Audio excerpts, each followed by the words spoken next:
ठीक है बेटा, बिस्मिल्लाहिर्रहमानिर्रहीम। हम एमॉस के हवाले से मज़ीद डिस्कशन पे जा रहे हैं। एक छोटा सा केस आपसे डिस्कस करना है कि फ़र्ज़ करें एमॉस के दो फंक्शंस हैं। एमॉस दो चीज़ों के लिए इस्तेमाल होता है। एक तो CFA था, जिस पे हमने 2-3 क्लासें लगाईं।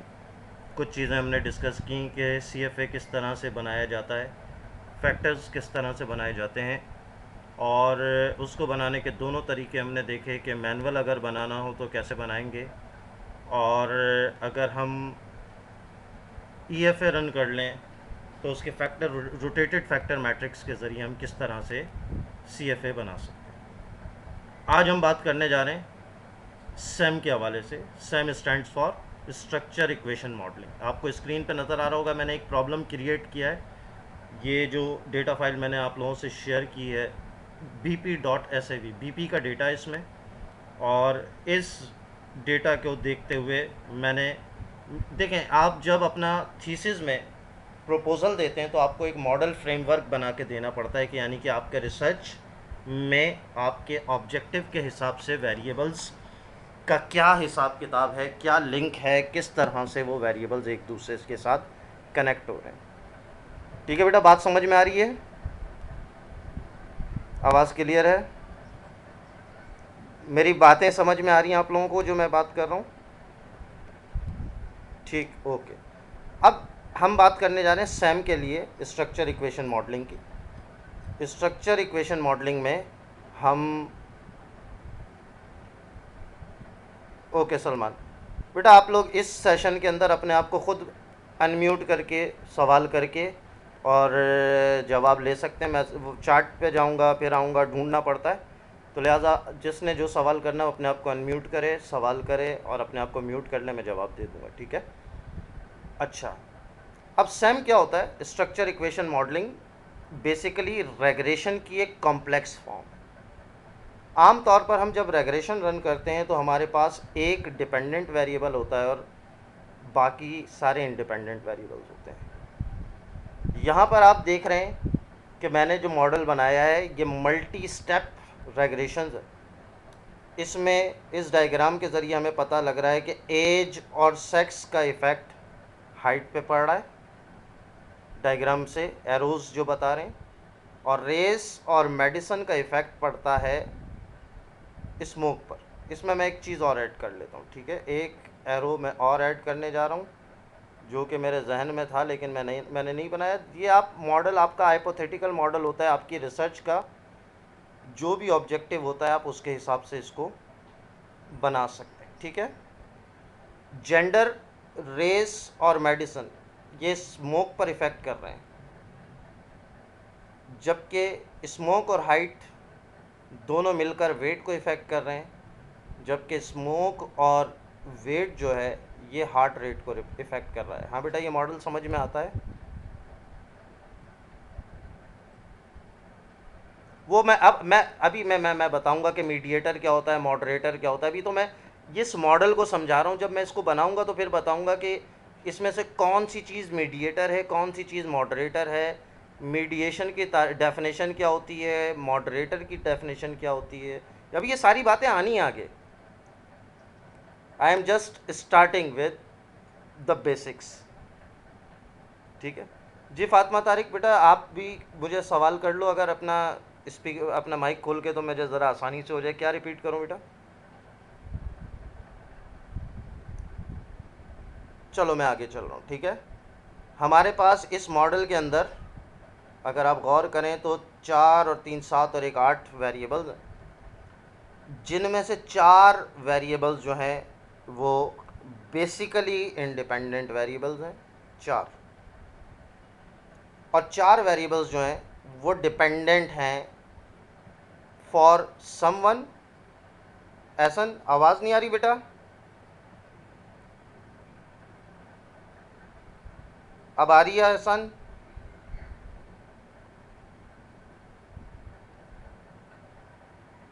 एहसन सिद्दीकी बेटा बताओ फिर, ताकि मैं आगे चलूं।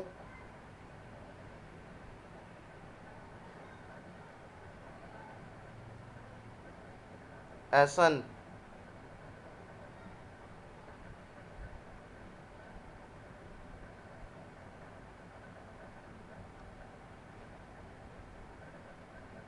अब एहसन को ढूंढूं है कहाँ।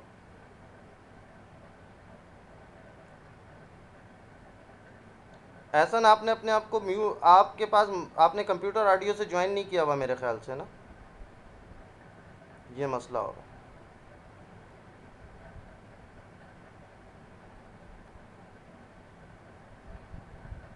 नहीं, एहसन ने मैसेज किया कि आवाज़ नहीं आ रही, तो मैं इसलिए उनकी सुन। बेटा काशिफ, अभी अभी क्लास स्टार्ट हुई है, मैं दोबारा रिपीट कर रहा हूँ। मैंने ग्रुप में इसीलिए मैसेज कर दिया था कि आप लोग आ जाएं। 15-18 लोग आए हैं अभी, बाकी लोग अभी तक गायब हैं। खैर, ठीक है, चलो बेटा आगे चलूँ।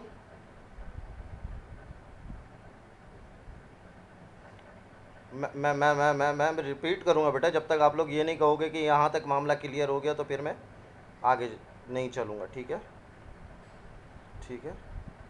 तो मैं आपको बता रहा था, आप लोग करते हैं ना अपने थीसिस में, जब आप करोगे तो T1 और T2, पहले थीसिस प्रपोजल और थीसिस डिफेंस कहलाता था, अब T1 T2 कर दिया। T1 में आपको कहा जाता है, T1 से मुराद होता है कि आपका थीसिस, भाई क्या हो गया, स्पेलिंग कहाँ चली गई, थीसिस प्रपोजल, कि आप अपनी रिसर्च का प्रपोजल दे रहे हैं कि आप क्या करना चाह रहे हैं। पता नहीं कहाँ गया, खैर देख लेना थीसिस की स्पेलिंग। ठीक है, यानी कि आप अपने रिसर्च का मॉडल फ्रेम वर्क बताते हैं कि हम जो रिसर्च करने जा रहे हैं उनमें वेरिएबल्स के दरमियान आपस में किस तरह का लिंक हम प्रपोज कर रहे हैं, और ऑब्वियसली उस मॉडल को हमें बाद में जस्टिफाई करना होता है, डिफेंड करना होता है, और बेसिकली रिसर्च इसी का नाम है कि आप एक हाइपोथेसिस क्रिएट करते हैं, एक अजम्पशन क्रिएट करते हैं, उस अजम्पशन की बुनियाद पर आप मॉडल का फ्रेमवर्क बताते हैं, और मॉडल फ्रेमवर्क के बाद आप उसको अपनी रिसर्च के ज़रिए जस्टिफाई करते हैं। हाँ बेटा, यहाँ तक बात क्लियर है। मैंने यहाँ पर आपके लिए 8 वेरिएबल्स का एक मॉडल बनाया है। इसको कॉम्प्लेक्स मॉडल्स भी कहा जाता है, इसको स्ट्रक्चर इक्वेशंस भी कहा जाता है। इन स्ट्रक्चर इक्वेशंस में जो एरोज होते हैं, उनके टेल की साइड जो वेरिएबल्स होते हैं वो कहलाते हैं इंडिपेंडेंट वेरिएबल्स, और जो वेरिएबल हेड की साइड पर होते हैं वो कहलाते हैं डिपेंडेंट वेरिएबल। हाँ बेटा, ये बात समझ में आ रही है। तो हमने इस मॉडल के अंदर, अगर आप इस डायग्राम को अगर अपनी स्क्रीन पे देखो, ये मैं आपसे शेयर भी कर लूँगा, कि मैंने 4 बेसिक इंडिपेंडेंट वेरिएबल्स लिए हैं। बेसिक इंडिपेंडेंट वेरिएबल्स उनको कहा जाता है जो कभी भी किसी भी दूसरे वेरिएबल के लिए एरो के हेड की तरफ ना आए। मैं बात कर रहा हूँ एज की, सेक्स की, रेस की और मेडिसिन की। और एक वेरिएबल ऐसा है जो बाय डिफ़ॉल्ट डिपेंडेंट वेरिएबल है। बाय डिफ़ॉल्ट डिपेंडेंट वेरिएबल उस वेरिएबल को कहते हैं जिसकी तरफ एरो का टेल कभी भी ना आए। जबकि 3 वेरिएबल कंडीशनल डिपेंडेंट और इंडिपेंडेंट वेरिएबल्स। ठीक है भाई, age, sex, race and medicine are basic independent variable. अब बेटा ये बात समझ में आई? क्यों कह रहा हूं all had tell of arrows on them. अगली बात मैंने आपको बताई, heart rate is basic dependent variable. ठीक है भाई, ये क्यों कह रहे हैं? इट हैव, कहाँ गया, it have only head of arrow on it, जबकि height, weight and smoke are conditional independent and dependent variables. क्यों? They have both heads and tails of arrows on them।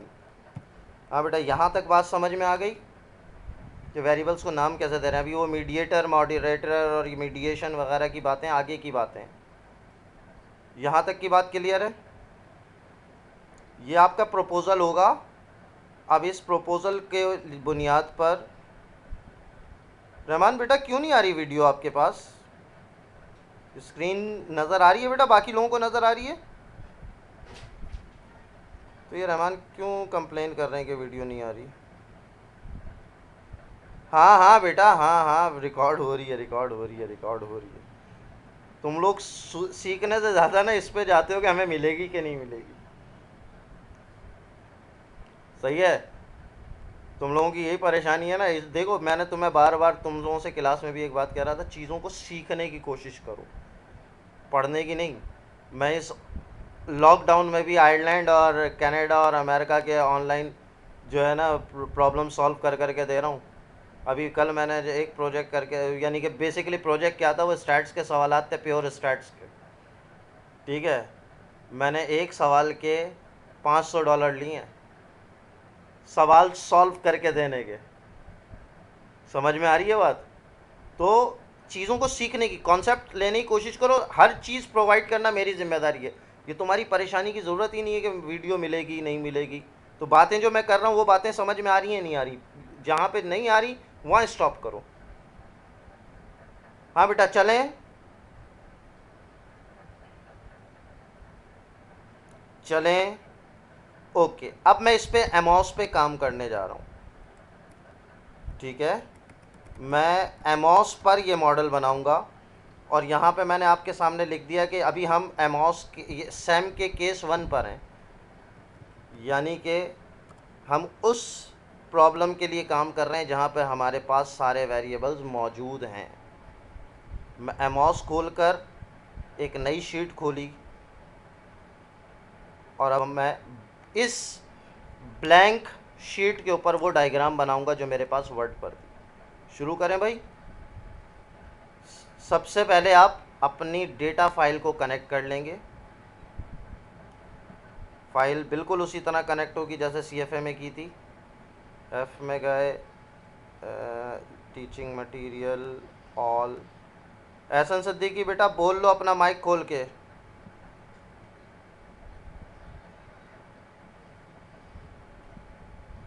ठीक है बेटा, मैंने BP की file आपको बताई है, BP की फ़ाइल मैंने कनेक्ट कर ली। हो गया? अब यहाँ से मैंने ये वाइट वाली बिल्डिंग पे क्लिक किया तो मेरे सारे वेरिएबल्स मेरे पास यहाँ पर लिखे हुए नज़र आ रहे हैं। ठीक हो गया बेटा?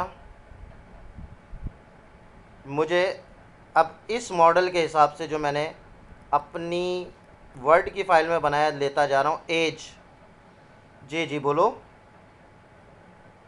नहीं बेटा, इसको ऑटोमेटिक इसलिए नहीं बना सकते कि आप जो रिसर्च कर रहे होगे वो पहली बार कर रहे होगे ना। समझ में आ रही है?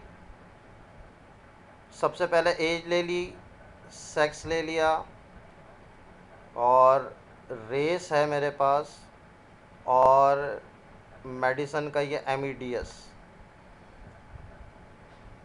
ठीक है, ये बाहर जा रहा है, इसको मैं अंदर करके मूव कर लेता हूँ। ठीक है, इसका कोई मसला नहीं है। इसके आगे मैंने रखा हुआ है किसको, स्मोक को, और हाइट को।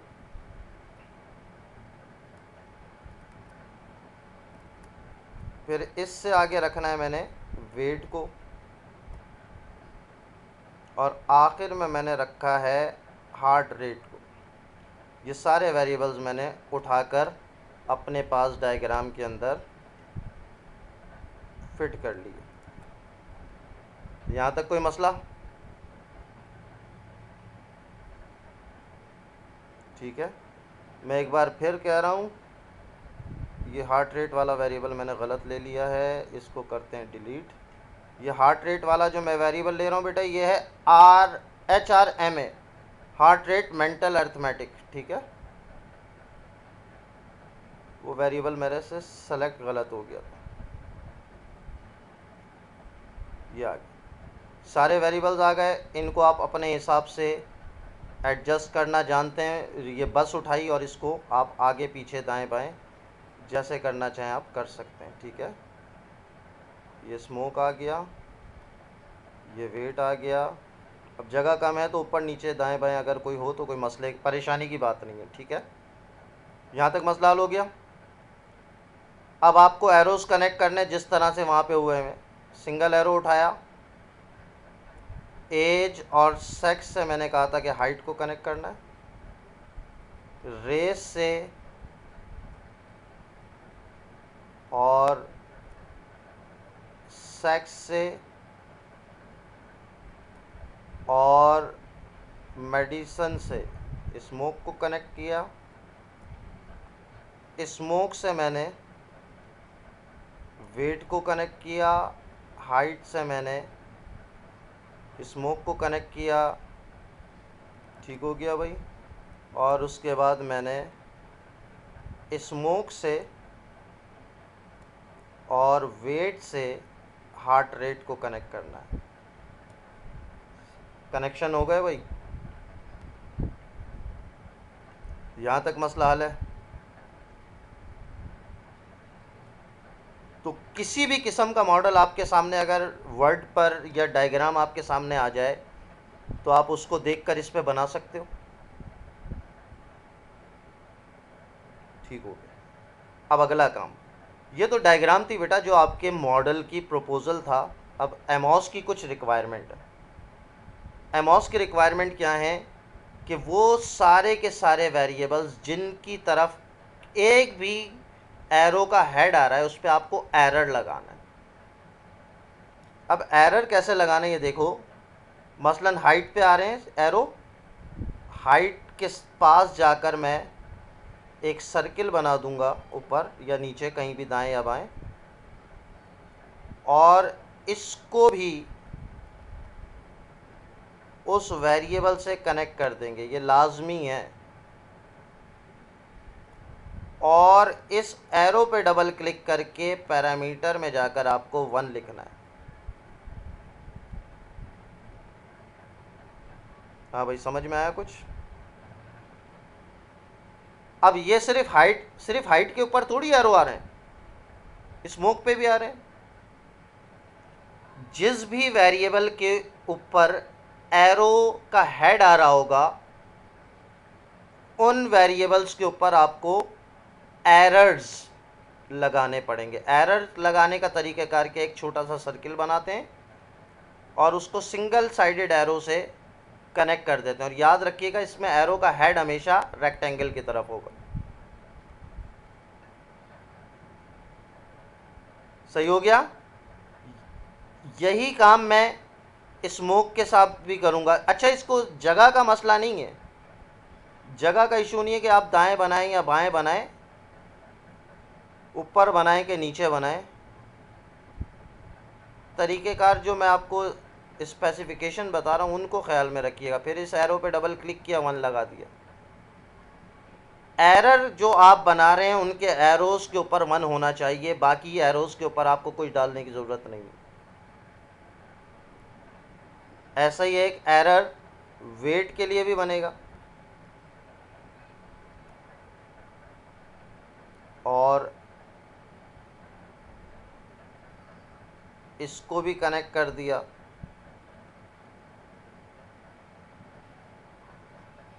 और ऐसा ही एक एरर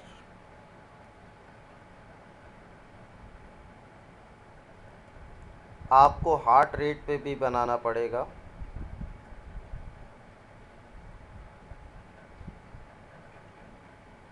हार्ट रेट पर भी बनाना पड़ेगा और उसके ऊपर भी आपको 1 डालना पड़ेगा।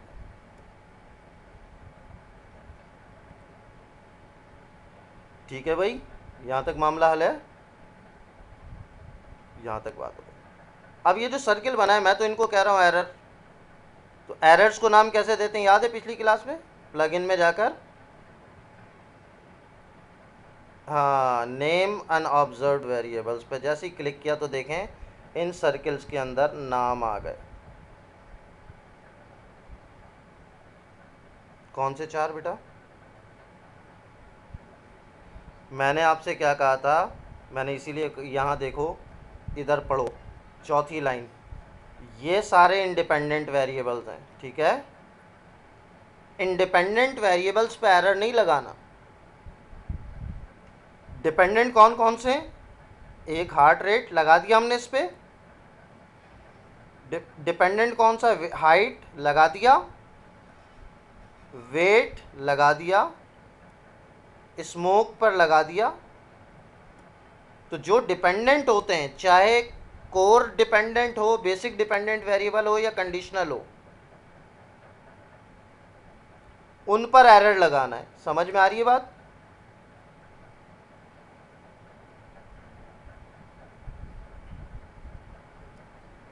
ठीक है। अब मैं ये जो डायग्राम मैंने बनाई है एमओस पर, इसको मैं तुम्हारे सामने वर्ड पर भी पेस्ट कर दिया मैंने, ताकि तुम्हें समझ में आ जाए कि भाई जो प्रपोज़ल होता है, ये सिर्फ छोटा कर रहा हूँ इसलिए ताकि एक पेज पर आ जाए। ठीक है, अब ज़रा देखो इस डायग्राम में और जो तुम्हारा प्रपोज़ल था उसमें क्या फ़र्क है? फ़र्क है या नहीं है? प्रपोज़ल के अंदर जो होता है बेटा, प्रपोज़ल के अंदर एरर्स नहीं होते, ठीक है? लेकिन जब आप उस मॉडल को एमओस में लेके जाते हो तो उसमें एरर्स भी शामिल हो जाते हैं। मैंने ये थोड़ा सा कोशिश कर रहा हूँ कि भाई ये डायग्राम थोड़ी सी और विजिबल, खैर वो तो तुम उसकी फॉर्मेटिंग तो कर सकते हो, ठीक है? इस डायग्राम में उस डायग्राम में फ़र्क समझ में आ रहा है? जी बेटा, एरर्स इसलिए लगाते हैं कि रेग्रेशन के लिए डिपेंडेंट वेरिएबल, तुम लोगों को रेग्रेशन पढ़ाई थी ना? रेग्रेशन मॉडल की इक्वेशन क्या होती है? y is equals to a plus b x plus e, सही है? तो जब y यानी कि डिपेंडेंट वेरिएबल की बात करते हैं तो उसमें e यानी कि एरर को भी शामिल करना पड़ता है। ठीक है भाई, इसलिए जो भी डिपेंडेंट वेरिएबल थे उनको हमने यहाँ पर एरर लगाकर काम करना है।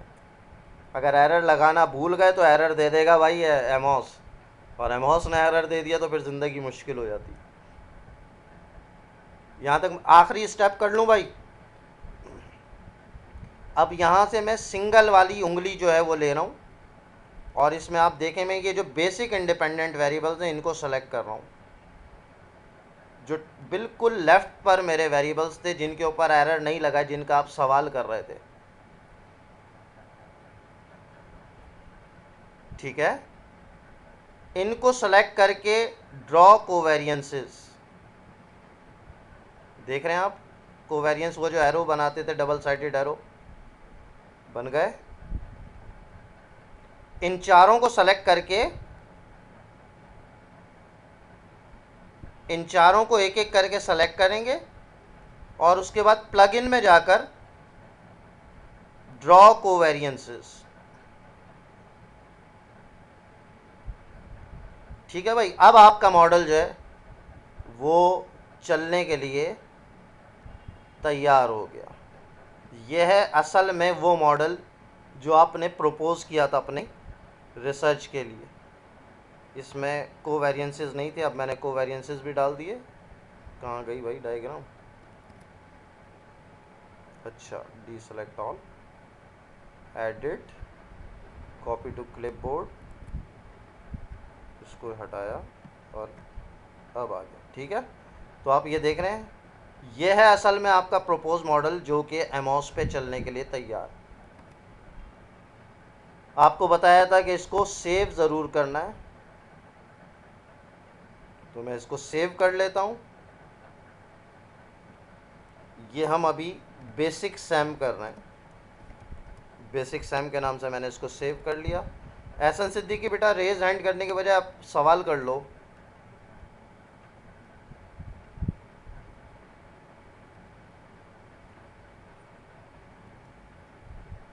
अब वो उसने मैसेज दे दिया, उसने जूम ने के 10 मिनट बाद आपकी मीटिंग एंड हो जाएगी। इसके अच्छा, हाँ रिकॉर्ड तो हो रही है, लेकिन मसला ये है कि इनके आगे जो है ना वो माइक ही नहीं बना हुआ आ रहा है। इसका मतलब है कि इनका जो ऑडियो है ना उसका मसला है। हाँ, ज्वाइन विद कंप्यूटर ऑडियो होता है ना, हाँ वो, तो वही मसला आ रहा है। चलो भाई, बस इसको मैं फटाफट रन कर दूं इससे पहले कि मीटिंग एंड हो जाए ना। ठीक है, यहाँ तक मॉडल तक मामला समझ में आ गया। अब इसके बाद इसको सेव करने के बाद आप व्यू में जाएंगे, एनालिसिस प्रॉपर्टीज़ में जाएंगे और चेक लगाएंगे। यहाँ पर आपको एस्टिमेट मीन एंड इंटरसेप्ट पे लगाना है।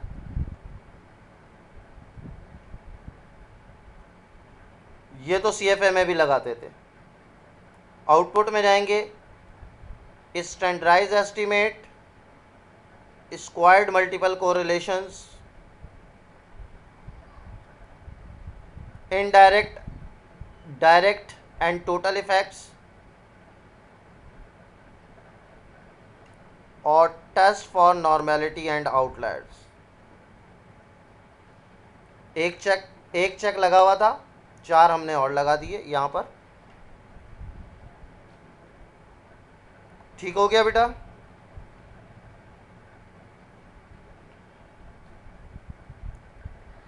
इसको क्रॉस किया, फिर सेव करके मैं इसको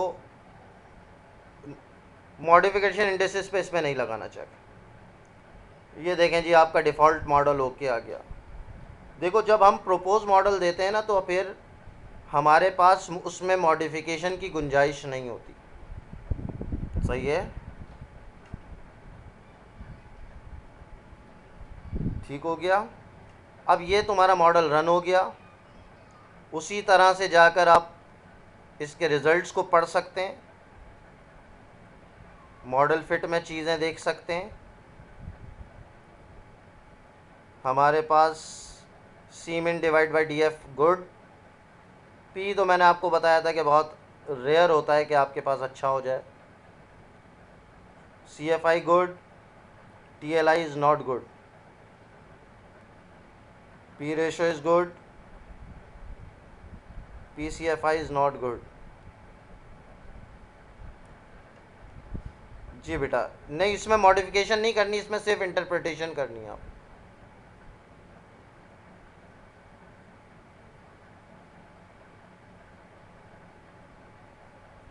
जी जी,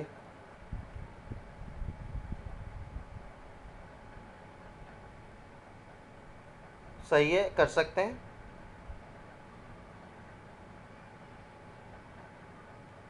नहीं नहीं नहीं नहीं नहीं, ऐसा नहीं होता बेटा। जो प्रॉब्लम कर रहा होगा ना वो एंड तक प्रॉब्लम करेगा। तो आपको अगर एक ही बार में देखें, मसला ये है कि जब हम प्रोफेशनली काम कर रहे होते हैं तो हम ये थोड़ी करेंगे एक एक करके करेंगे। ठीक है, हम तो क्या करते हैं, सारे प्रॉब्लम हमने इकट्ठे ढूंढे और उसके बाद इकट्ठे उन सब को निकाल कर फारिग कर दिया। ठीक है, हाँ बेटा ठीक है। तो यहाँ अब इसके बाद इसकी इंटरप्रिटेशन करेंगे। अब इसकी इंटरप्रिटेशन के लिए हमें फिर एक क्लास चाहिए। ठीक है, इंटरप्रिटेशन के लिए जो क्लास चाहिए उसमें हम यहाँ से इंटरप्रेट करेंगे। एस्टिमेट्स पे बहुत सारी चीज़ें हमारे लिए नई हैं जिनको हम इंटरप्रेट करने जा रहे हैं, ठीक है। तो या तो दो बातें हैं कि इसकी तुम लोग प्रैक्टिस करो, एक आध फाइल मैं तुम लोगों को और दे देता हूँ, मॉडल बनाओ, और फिर ये है कि हम एक सेशन मीन वाइल अगले इसी वीक में और रख लेंगे, तो उसमें हम इसकी इंटरप्रिटेशन भी करना सीख लेंगे, ठीक है। और अगर अभी कहते हो तो ये मीटिंग ख़त्म होगी, दोबारा मीटिंग ज्वाइन करते हैं, फिर अगला 1 घंटे में वो होगा। अब जैसा तुम लोग बोलो वैसे कर लेते हैं, पहले प्रैक्टिस कर लो, ठीक है। मैं तुम्हें एक नहीं 2-3 डेटा फाइल देता हूँ और उनके मॉडल बना के देता हूँ। तुम्हारा काम क्या है, पहले इस पर